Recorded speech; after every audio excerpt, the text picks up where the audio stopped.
Let's get money to share, yeah. Stack it up, make Mandela tell us to change, yeah. I'll take them to base, yeah. To share, yeah. Everything good on my way, like to share, yeah. Let's get money to share, yeah. Stack it up, make Mandela tell us to change, yeah. I'll take them to.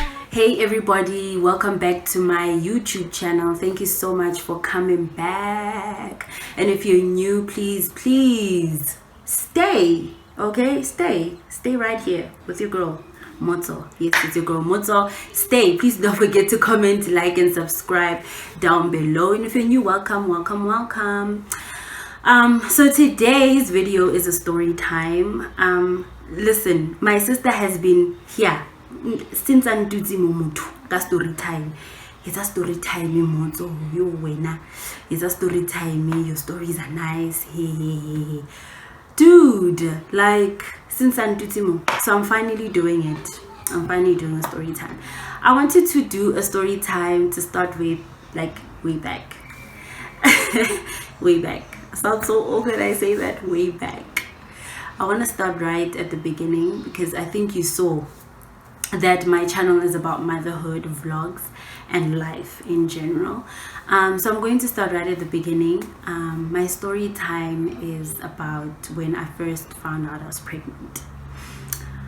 Yeah, that's still a heavy topic for me because I don't think much about it anymore. But like when I really sit down and think about it, I'm like, shoot, that really happened. Even when I think about it, I'm like, it sounds like it happened decades ago. Maybe that's because like the kids have grown and stuff. It just seems like it's ancient years ago, but it's some real stuff, guys. It's some real stuff. So I fell pregnant when I was 19. I was doing my first year and I was dating my then boyfriend. And we had met in high school, so he was already in Brom. He was a year ahead of me, so when I started first year, he was already like there doing his second year. So I went to Brom. I found a school in Brom and Damlin and whatnot, and yeah, I went to study there. And that's where the whole story begins. So even when schools opened in Feb. So I used to visit him a lot. So I'd travel from I used to stay in Centurion that time. Okay, I used to stay in Centurion that time with my mom. So we'd travel to Joburg every day to go to Bram to school. And every day after school, then I would go to his flat and whatnot, So I used to spend a lot of time with him because I hadn't made friends. And when you're new, man, you're still trying to find your feet. You're still trying to find friends. But it didn't take me that long to find because I understand so yeah, so I used to visit him a lot after classes or when I don't have a class or when he doesn't go to class or whatever. So February went by, March came by, April went by, and then May. So I had been missing my period this whole time, and for the life of me I was happy because I don't think any woman likes that situation every month, honestly. So I was happy, but I had also thought, no, I'm probably not going on my periods because I'm stressed. A lot was happening prior to everything going on already. A lot was happening. My situation at home was already hectic, and I think by the time it was around March or April, I wasn't living at home. Yeah, March, April, I wasn't living at home already. I was now living in El Dorado Park with my aunt, my mom's sister. So I had a lot of stress. There was just a lot of things going on, and I thought I'm missing my period because of that. Then I started gaining weight, guys. And I'm happy because I've always been like petite, like, so now I'm like, okay, homonati, I'm finally gaining that weight. I'm so excited now, I'm just embracing these body changes. I'm enjoying what I'm seeing, but no man, nkare mo it's go ba leading yana jwanong why ke sa diphego teng. I'm asking myself jwanong why ke sa diphego teng ai. So I'm like, no, you know what, mo nkare tabanyana e teng jwanong, I should at least now be going, you know. Okay, I tell the homie, I'm like, you know what, ne, I ke bona nkare situation is so wa understand and na I can understand. So ne ke kopa hore ish re dire plan, you know, let's get pregnancy tests. Okay, cool. Pachelete, I go to Clicks, get the pregnancy tests, okay, and we do them together at his place. Okay, sharp. As we do them together, like we are anxious. We are basically I bought two, so I'm like, okay, you will do the other one, okay, and then I'll do the other one. So let's do the first one. I'll do the first one, and I'll wait, and we'll wait together and see. And then you'll do the other one. And when I mean do the other one, he'll obviously put it inside the pee cup and then draw the urine out of it and then blah blah blah blah blah. So I do it the first time, anxious as hell. I do it the first time. Yo ngosiam kayibona era 2 lines. I'm like no.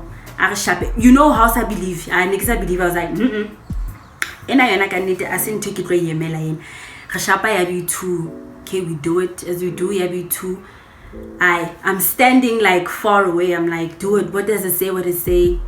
He's like, it says it's positive. I'm like, oh my gosh, this is not happening. This is like, for the life of me, God, this cannot be happening right now. You know, sometimes when you sleep and you want to wake up as if it was a dream, and then the baby's not there anymore. That's how I felt. I felt like tonight, tomorrow morning, not now, and then wake up, God area, no, and the funny thing is, I always used to be those people like, yo, nah, guys, I don't want a kid. Yo, my actions, did I even act like I didn't want kids? Like, otherwise I would have used protection. Anyway, so okay, sharp, we positive. I can't fair to, like, I was already annoyed. I'm like, I'm fair to Nkape. I want to go home. Like, and I need to go. I walk to Brie one time. I get home, I'm super quiet. I'm like, oh my gosh, like, I can't believe this is happening, you know. Then we get a funeral at home. One of my grandmothers in the Free State passes away, and then we have to go. The whole family now has to go there. I'm scared. I'm like, oh, they're gonna see me. I don't know what's gonna happen. I just found out, like, literally, I told no one, guys. See, I didn't even wanna, you know, even breathe those words out. I was like, I can't, you know. Went to the Free State, and when I look at those pictures, I'm like, I was glowing. Really nice. I was like, damn, they must have saw me. Get there, we bury my grandmother, come back, same day. As we come back, I think it's a Sunday. Monday, okay, we're already planning now. I'm coming back today, it's Sunday. Sunday, we need to meet up. So we're talking now, okay, what's the next step? I'm like, okay, listen, dude, my situation, you already know. I'm here already living with my dynamics. My family dynamic is already like, you know how it's structured. I'm living with my aunt. My mom doesn't want me. Like, what am I gonna do? And already, like, the whole situation with my mom is not something that started. It was like since I was a kid. So I was like, I'm not gonna be able to bring a baby into that kind of situation. I screwed myself hardcore. I really did. And I was like, so I can't. So he's like, okay, next move. We decide, okay, we're gonna go have an abortion. Okay, we agree. The next day we're gonna meet. The Monday we're gonna meet. Abortion. So the next day, Monday, go to Bram early in the morning. Like, okay, cool. We talk about it. Okay, this is what we're deciding. We're gonna go have an abortion. We're not ready. This is just, we can't do this. You know, it's something that can't happen. But on the way there, as we're walking, we're like, let's do a sauna first. So we find out. It was God speaking to me. I was like, okay, let's do a sauna first, okay, just to see, is it really true? Like, you know, you want to just confirm and then know, okay, yes, I'm pregnant. Okay, this is my next step. Okay, so I'm like, okay, let's go there. It was in Joburg CBD, I remember. Okay, we go Gandhi Square, I think. Okay, we get there, there's a women's clinic. I think it's in Carlton Center, if I'm not mistaken. So we get there, okay, rapatala. We pay sharp, we sitting there nervous. They call me in, they're like, okay, come through, my sister. Check. Okay, I go in. Kana go ne ke tsama like ka phone e ne ke bitsa orange farm, that phone. When you switch it on, it was orange. So ne ke tsama ka phone e jwalo at that time. So I go into the examining room. Hey, the nurse is there. She's just talking to me. How are you? How old are you? So yeah, we chatting there, you know. She was really nice. She kept me calm the whole time. Then she's like, no, baby girl, lie down. You say you did a home pregnancy test. Let's see what you saw it's for real. I'm like, okay, cool. I lie down. So as I'm lying there, I can't see the screen. I can't see the screen that she's doing this the scan from, the sonar from. So she's looking at her screen, and then she's looking at me. Then she starts asking me questions. So Nana, so she looks at me. She's like, so Nana, is there high blood in your family? I'm like, yeah, we've got people who have hypertension. She's like, okay, do you have sugar diabetes? I'm like, yes, we do have a lot of people have sugar diabetes in my family. And she's like, what about cancer? I'm like, yes, also cancer. My maternal grandmother passed away from cancer. And she's like, okay, cool. And how about twins? I'm like, yeah. Can you see how casual I was? I'm like, yeah, we've got lots of twins. And I started, oh, okay. I'm like, yeah, my grandmother that raised me, she has twins after her. And then my uncle I'm explaining now, all these twins in my family. She's like, oh, okay, this makes sense, you know? Yeah, no wonder, man. Yeah, Nana, I'm pregnant, I'm a twin. I was like, sorry? My twin. No, Hajwan. She's like, yeah, then she turns the screen. I'm like, where? She's like, you see these little things that look like beans? Yeah, those are your twins. I'm like, no, I don't think it's possible. No.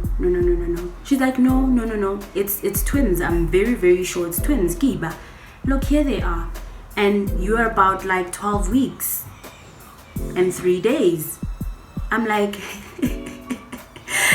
whoa, no girl. 12 weeks and 3 days. Guy, relax up, please. Guys, I remember the shock. Like, I was like, okay. She's like, okay, so what is your next move? I'm like, okay, keep guy with abortion for my twin. I know. And she's like, 1 point something. I'm like, okay, I thank you. I just remember walking out, guys.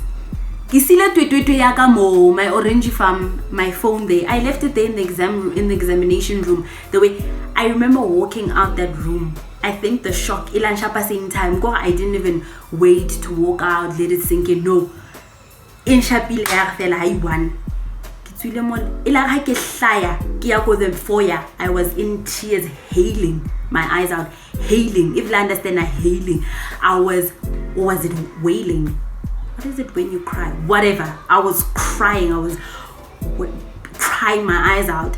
I remember there was a guy sitting there. I think he was just shocked, like, oh my God, this establishment, because if this girl is coming out like this, how is my girl gonna come out looking like I was crying? So dude is like, hey, Dintang, why are you crying? I'm like, yo, my tweeny, dude. He's like, yeah, he loves dog, like, whatever. He's like, for real, like, why are you crying? I'm like, my tween. And he kept his mouth shut. All the way back to his apartment in Bram. From Gandhi Square to Bram, we were walking in silence. Really shocked. Really in shock.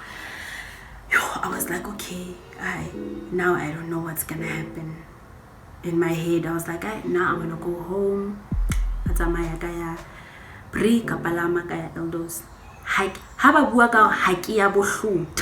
That night. I did not sleep a wink. That's exactly what I mean. I did not sleep a wink.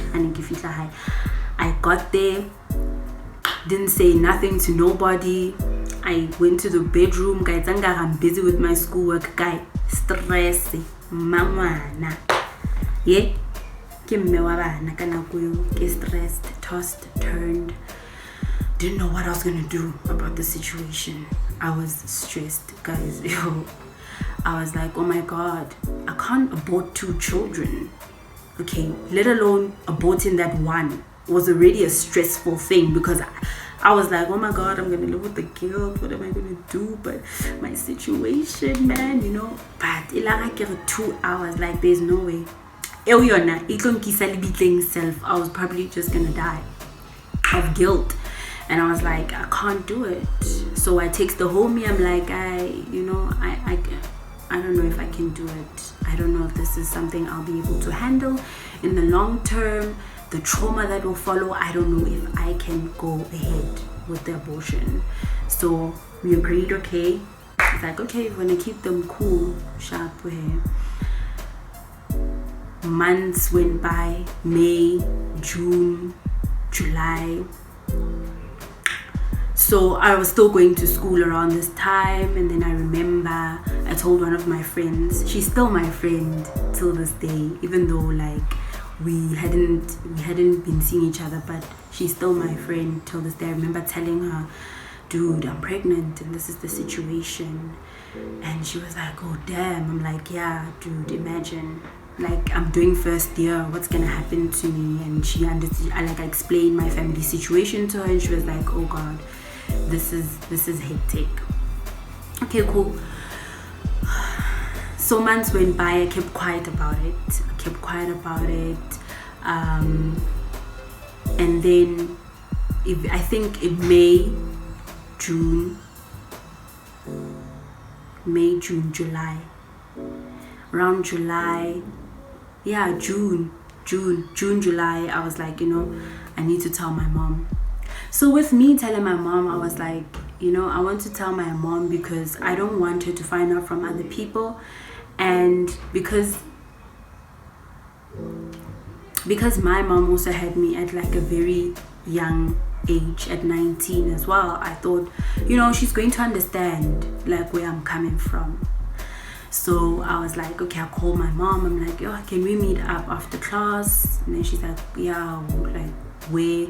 I tell her where. Then she's like, cool, come through. She did not come. Was not surprised because, anyway.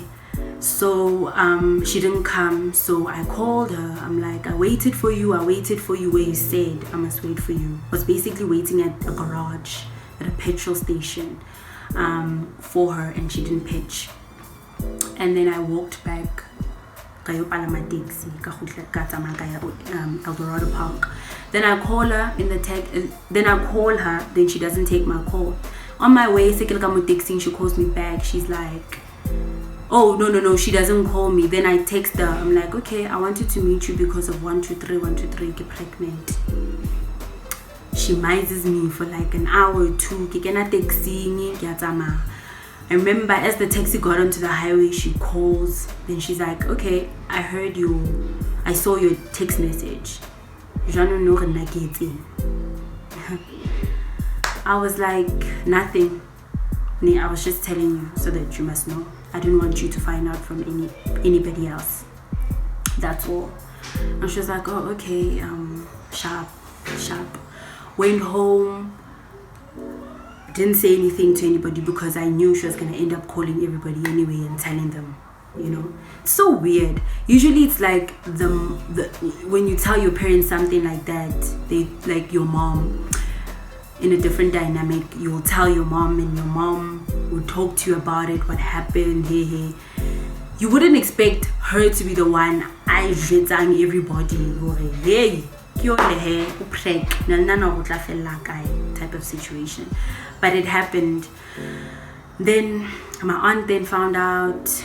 Wasn't really on good terms with my aunt as well. It was just hectic, guys. I think my finding out I was pregnant was hell, ne? But what I went through during that 9 months, I will never, the tears, I will never ever like forget that. It was like legit the hardest. Okay, No, we're not crying, right? This is like 9 years ago. Okay, so it was legit like the hardest time. So they came through. Then why is the family meeting? After that, my grandfather was still alive. My mom's dad, he spoke to me. He's like, I heard you're pregnant. What's going on? Then I'm like, yes, it's true. Like, I'm pregnant. He's like, why didn't you use a condom? I'm like, I did. I was lying. I had to save my skin at that time because it was bukshubile already, you know. So I was like, I did. He's like, no, you didn't. You're lying. You didn't. Oh, now, okay, who's the father? And I'm explaining Kefanaka situation, Kefanaka story and stuff. So they like, tell him here to tell his family, and then we're going to be sending a letter there and whatnot. I'm like, okay, cool. So I tell the homie, hey, listen, they know now. Everybody knows this is happening. I remember getting a call from like, my family members were calling me left, right, and center. Is it true? Is it? How could you? I even remember my sister calling me. She's actually my cousin. She's like, but she's my sister because we basically grew up together. So she was like, yo, they found. I told her. I remember I had told her before everybody else. Then she was like, hey dude, they asked me. Everybody knows now. Like, I acted so surprised, and they mad at me because they think I knew all this time, and I didn't say anything, and I was dying laughing. And I was like, oh yeah, dude, it's going down. Everybody knows now. And the thing is, I'm already known as the black sheep, like in the family. I felt like that. I don't know if it was like that, but I honestly felt like the black sheep in my family. Of course, it's gonna fly. Everybody's gonna know. My family from Kimberley is calling me, hey, how could you do this? I remember my aunt was distraught. My mom's cousin, she was just like, you know your situation with your mother. How could you do this? Like, what's gonna happen to you? Like, oh my God, already I didn't have a mother. So you can imagine now I'm gonna go through this all by myself, and they're worried, oh, who's gonna help me type of situation. What's gonna happen? So I really shot myself in the foot, and I'm like, oh God, I don't know. It just happened. I'm just distraught.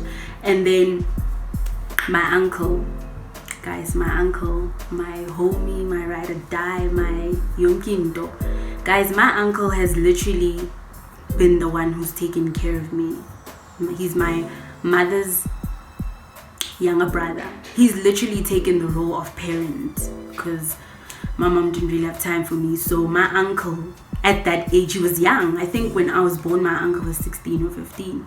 And from when I was 7, 8, he assumed this role of being a father figure or a parental figure in my life till this day. So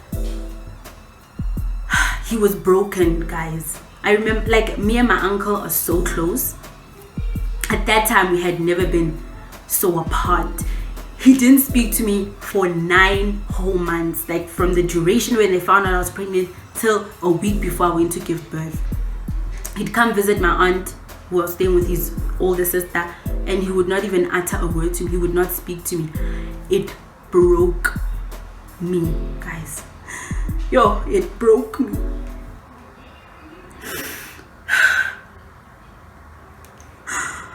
I had never in my life, I'm sorry guys, I had never in my life been so disappointed in myself. Sorry guys.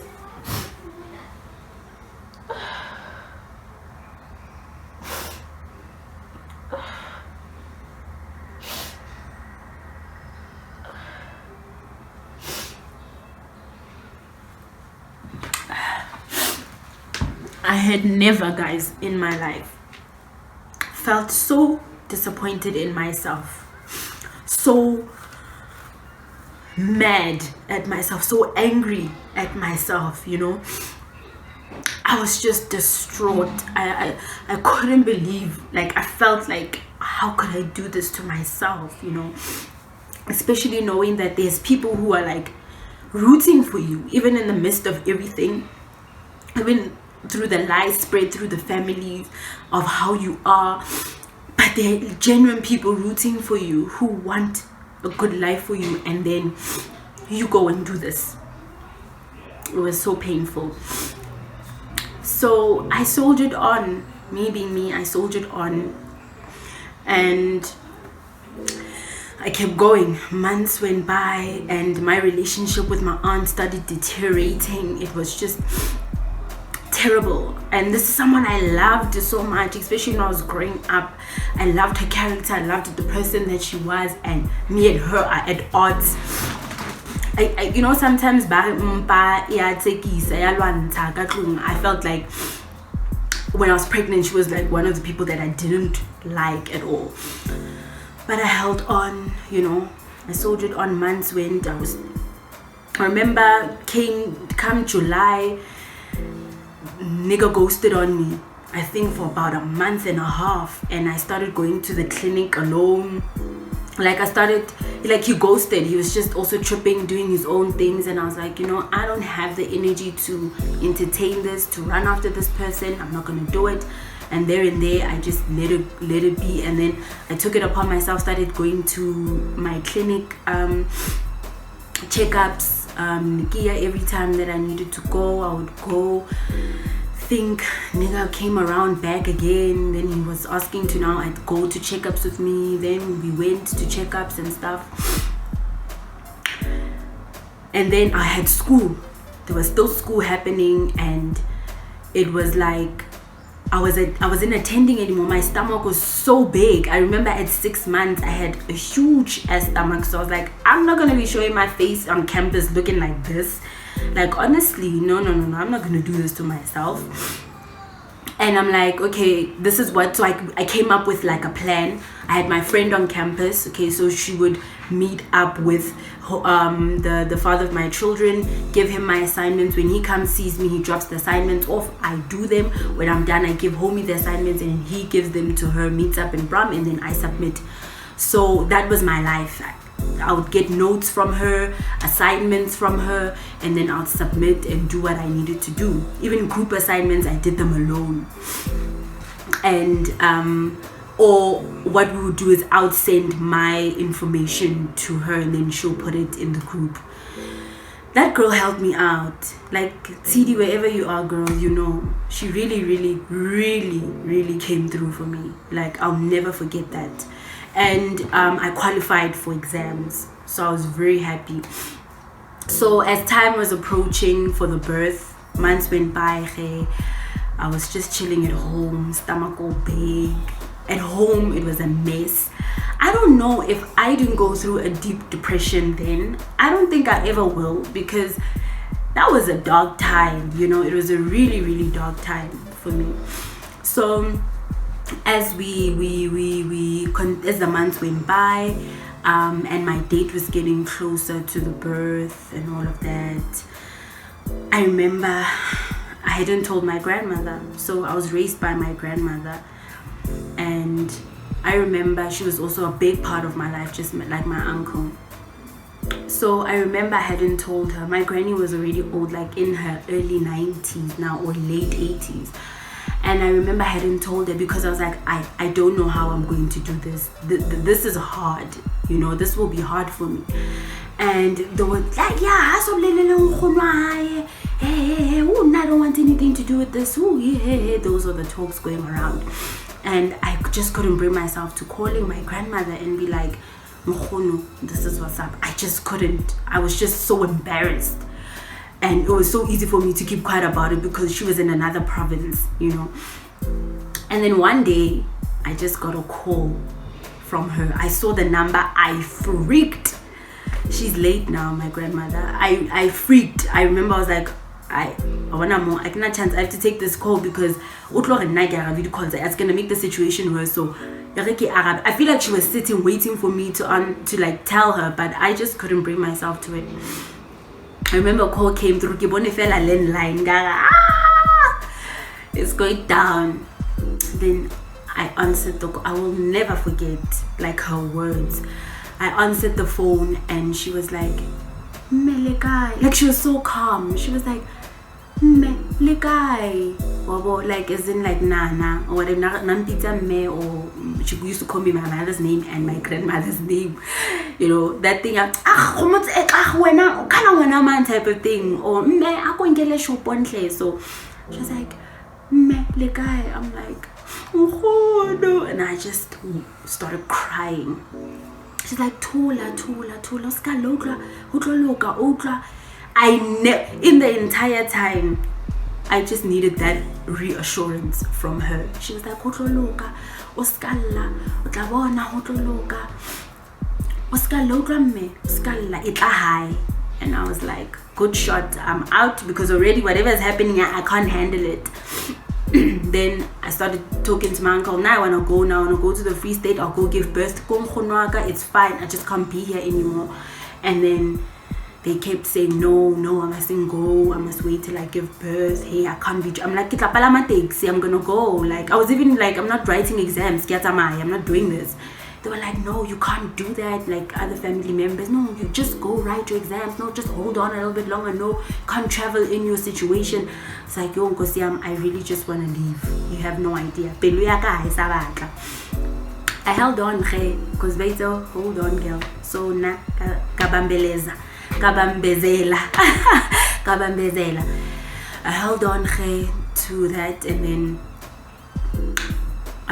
time of the birth came. I remember my last checkup, my doctor was like, okay, listen, because you're pregnant with twins, this is going to be an early delivery, because I don't want your second baby to come out with complications.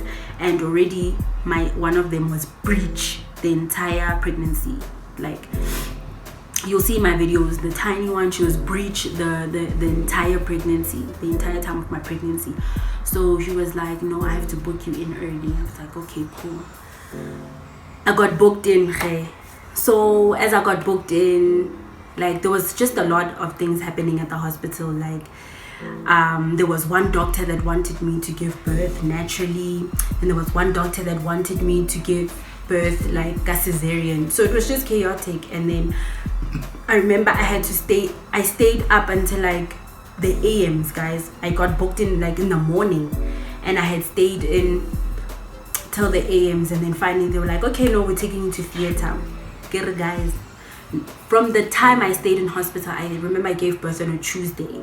I stayed until Friday. From Tuesday to Friday, since Gilis Betlele, and not one soul from my family member came to the hospital during those days to see me, to check up on me. Nobody was calling, nobody was sending messages, nobody was saying a damn thing. Basically, nobody gave a fuck. Nobody said a damn thing. It was hard. It was really hard.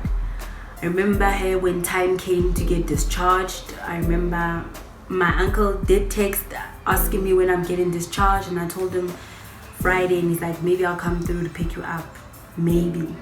And that maybe turned into not coming. I remember taking my newborn babies, walking out the hospital and into a taxi going back home. I remember arriving with newborn babies, and everybody's there, family members were there. Guys, nobody came. Newborns, so what? None of it. Like, I really did. Got there with the babies, got in the house. Since I remember, like, one of my aunts was literally like begging my mother just to go into the room to see the kids. Like, your grandkids, they are your grandkids, you don't even want to go see them. And she was like, nah, I don't have grandkids, I don't have this, I don't have that. Like, I could hear them from the other room. Can you imagine what that does to a person? Like, I remember after I gave birth, I just had like postnatal depression. I was like, here are these human beings, I don't know what I'm going to do with them. I don't know what I don't know what they want. I don't know when they cry, like nothing. Weeks went by. My cousin was helping me, my other sister, and she used to wake up in the middle of the night with me as the babies were crying, and she'd help me. And I remember the kids got really sick one night, and the next day I had to take them to the hospital. and they were booked in. Then I remember one of my other sisters called me. She was just checking up on me. She's like, what's happening? I'm like, no, I'm at the hospital, dog. Like, my kids got admitted. She's like, what? Whoa, like, okay, where? And then I tell them, they're like, oh, we're actually around there. Okay, we're coming. And then they came through to pick me up from the hospital. Then the kids got admitted. I think they spent about 2 weeks at the hospital. And then from there that day, my sister's mom was like, okay, I'm taking you in with the kids. Let's just go. You're gonna come live with us. Then I left that night, went to get my belongings, and I left and I went to live with them while the kids were still in hospital. And then basically I stayed there and would go visit the kids in hospital. And then my aunt would help me with the kids. She was so helpful. Like, I'll forever be grateful. She was really helpful. I didn't know anything about kids, guys. I was just depressed. It was like a lot, you know. I just didn't know what to do with them. They would cry in the middle of the night. She'd come help me. She'd take one baby and then help me with the other. Whatever I needed, she made sure I had, if it was for the kids. Like, it was... She was really like... She was a G for that, man. And yeah, so basically she helped me quite a lot with the kids. And then I was still writing exams during that time, because I gave birth like prior to my exams happening. Then I would go to school, write my exams, and there was a helper there to help me. And well, she was actually there to help them, but now that I'm there, she was also taking care of the kids when I'm not there, and I go write exams. Then I went to write exams. I remember the first time I went to write exams, I was pregnant. The second exam I went to write, I wasn't pregnant anymore. So people were like, how? You know, I couldn't even fit into my table. And then the next time they're like, oh, okay, she's done. So I wrote my exams. After that, December came, Baba. And then I left. And I knew I left and I went to the Free State. My uncle came to get me and he drove me there with the kids.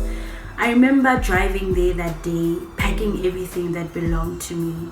I knew I wasn't going to come back anytime soon.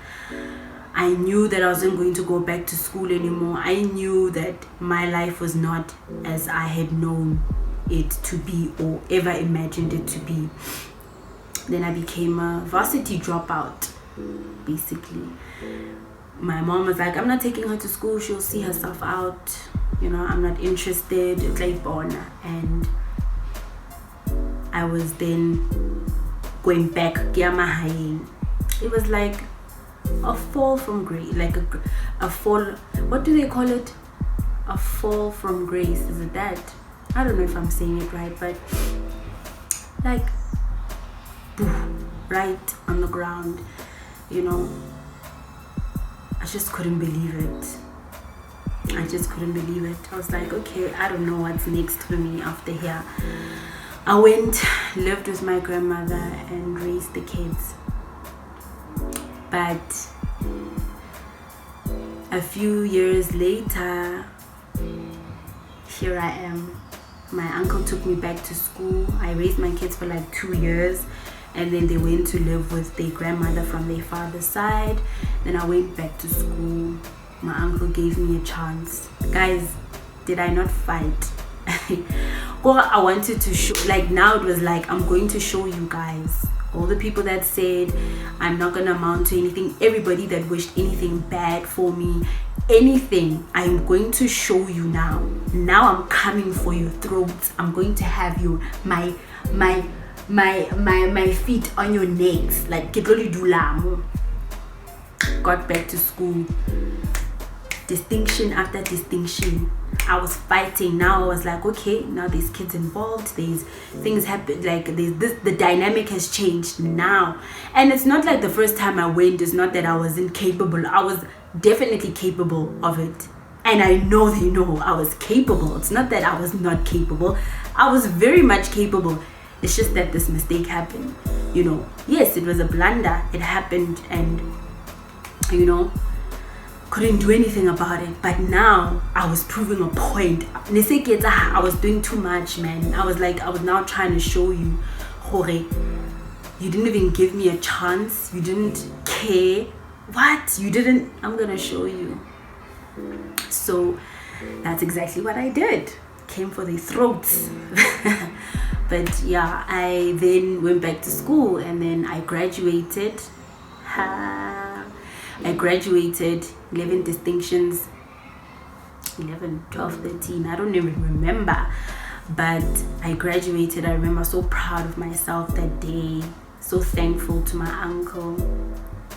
And here we are, guys. So don't have a baby. Like, if you're not ready for that stuff, guys, it's nip up and fleece me. Like, being a young parent, it's not a joke, especially if you're all alone. Nobody is there to help you, and you basically have to carry that weight all on your own.